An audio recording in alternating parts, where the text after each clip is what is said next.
What is going on, everybody? Welcome to the second episode of my Leafy Lake Park playthrough in Rollercoaster Tycoon Classic. Next episode, I might be moving these over to OpenRCT2. I won't be using cheats or anything, but it'll just be easier to not have to be in Classic and just having the OpenRCT having the interface to work with that I'm used to. The first thing that I did in this episode was I wanted to have a focus on actually building rides and not scenery. Last time I went a little nuts with the scenery because that's what I do, and that's because I'm a lunatic when it comes to scenery. I love scenery. So this episode I made sure to kind of chill with the scenery. I built some more rides just to kind of, make sure I actually meet the goal. I think I actually raised my the amount of guests in the park by about 300-400 guests. So that's pretty great. I put all my research into thrill rides and roller coasters just because those are the rides that make the most money, and they're the ones that people ride, and they are the most valuable, and they will add the most to in terms of getting more guests in the park. More guests will show up if you have roller coasters versus gentle rides. So I made sure to do that. That was a pretty important thing to do.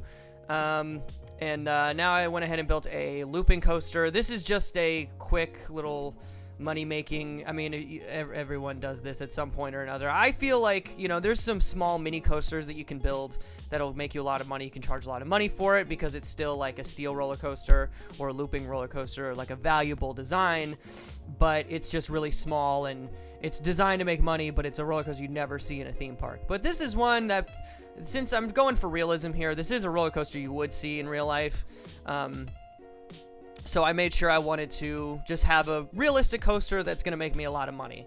And I feel like that looping coaster with the one loop is a good kind of compromise between those two things. It's realistic looking and it also makes you a lot of money. So that was the thought process behind that.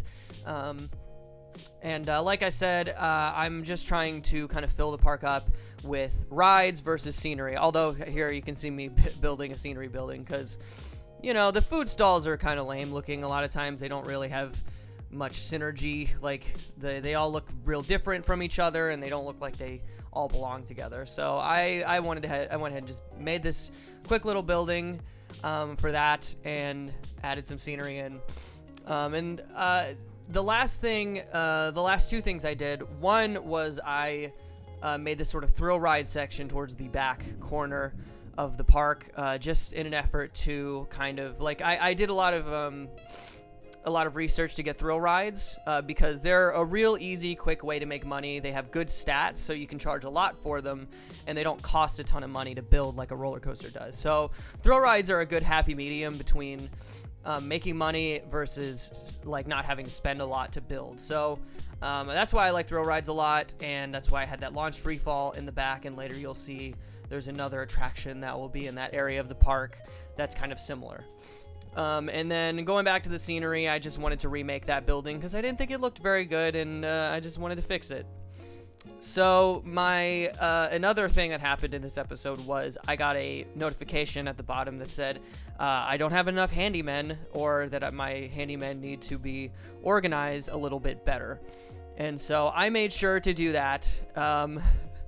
So I actually made sure to zone some handymen. I hired a couple more.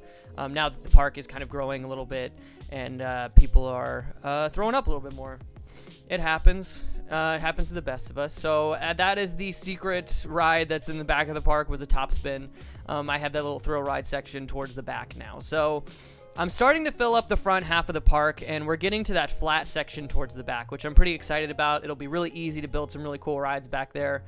And the last thing I really did in this episode was I wanted to build an ornate building for my looping coaster.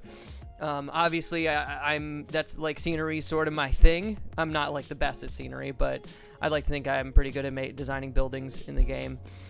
So I went ahead and designed a building for my looping coaster, and this took a few tries to get the right design that I wanted. It's just like you kind of have to fiddle with it sometimes. Especially when you have the clearance limits like you have in Rollercoaster Tycoon Classic. It's not always going to work exactly the way that you would like. But I felt like I came up with a pretty decent design here. Looks pretty good for the most part, and I was pretty happy with it. So That's going to be pretty much it for this episode. If you guys enjoyed it, make sure to subscribe for more Roller Coaster Tycoon content. Otherwise, that is going to be it for me. Thank you guys very much for watching, and I will see you guys next time. Bye. Alright guys, before I end this video, I wanted to give a quick shout out to Mick and Man's RCT Station. He is another Roller Coaster Tycoon YouTuber who plays mainly in the first Roller Coaster Tycoon game, and his channel sort of focuses on building roller coasters, how to maximize your roller coaster designs for maximum efficiency and profit. So he's really great at making roller coasters. His videos are super entertaining, and he's a super underrated YouTuber. So make sure to subscribe to him, and now the video is officially over. Bye.